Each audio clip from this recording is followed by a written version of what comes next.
আজকের ভিডিওতে কিছু মানুষকে নিয়ে কিছু কথা বলবো। আপনাদের যাদের আমার ভিডিও ভালো লাগে না তারা কেন আমার ভিডিও দেখতে আসেন? আমি বলবো আপনারা আমার ভিডিও দেখবেন না। আপনারা বাদেও কিন্তু আমার ভিডিও দেখার জন্য অনেক মানুষ আছে। প্লিজ আপনারা আমার ভিডিও দেখবেন আর আমার ভিডিও দেখতে যাদের ভালো লাগে তাদের জন্যই কিন্তু মূলত আমি ভিডিওগুলো বানাই। তো আজকের ভিডিওতে আর কাউকে কিছু বলবো না। হ্যালো এভরিওয়ান, আসসালামু আলাইকুম। সবাই কেমন আছেন? আলহামদুলিল্লাহ সবাই অনেক ভালো আছেন। আমিও অনেক অনেক ভালো আছি। আজকে আবার নতুন একটা ভিডিও নিয়ে চলে আসলাম। আজকের ভিডিওটা কিন্তু একদম পুরো সকাল থেকেই শুরু করলাম। সকাল সকাল যেহেতু ছেলের স্কুল আছে তার জন্য ছেলেকে একটু লুডুস রান্না করে দিচ্ছিলাম। আর এই জায়গায় কিন্তু লুডুস রান্নাটাই চলতেছে।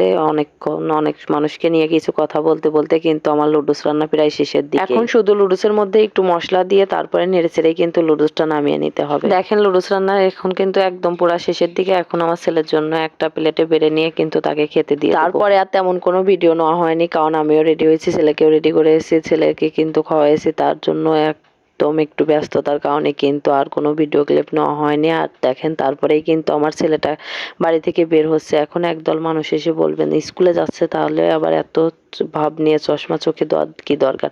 আসলে আমরা যেহেতু মেন রাস্তা দিয়ে যাই, ওই রাস্তা দিয়ে প্রচুর পরিমাণ বালু এরোয়। এটা যেহেতু আমার ছেলের চোখে একটু বালি গেলেই কিন্তু তার চোখটা চুলকায়, কারণ তার অ্যালার্জির সমস্যা আছে। তারপরে স্কুলে গিয়ে আজকে স্কুলের পাশে একটা বাড়িতে গেছিলাম। সেই বাড়িতে দেখেন কতগুলা মুরগি, আর এই মুরগিগুলা কিন্তু এই খাঁচির মধ্যে অনেক সুন্দর করে ডিম দিছে। দেখেন দেখতেই কিন্তু অনেকটা সুন্দর লাগছে। তারপরে আর তেমন একটা ভিডিও করা হয়নি। একদম বিকেলের দিকে আজকে কিন্তু একদম মেঘলা মেঘলা ওয়েদার ছিল।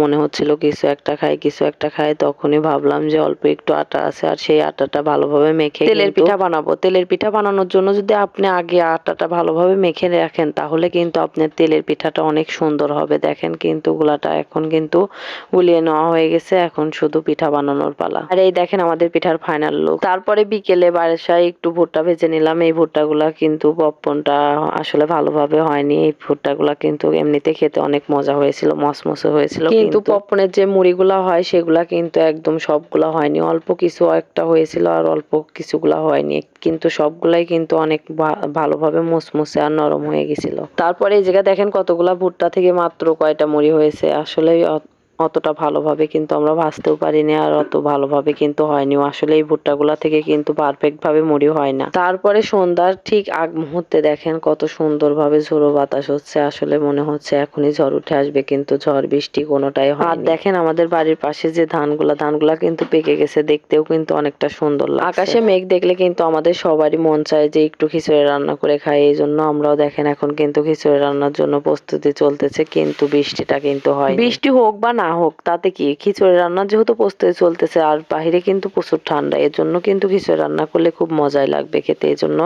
কিন্তু ফাইনালি আমাদের খিচুড়ি রান্নাটা একদম শুরু করে দিছে। আর দেখেন এই জায়গায় কিন্তু ভালোভাবে খিচুড়িটা মাখিয়ে নিচ্ছে। খিচুড়িটা যত ভালোভাবে মাখানো যায় ততই কিন্তু খিচুড়ির স্বাদটা অনেক গুণ বেড়ে যায়। আর আজকের ভিডিওতে অনেক মানুষকে নিয়ে অনেক কথা বললাম, কেউ কিছু মনে করবেন না, সবাই ভালো থাকবেন।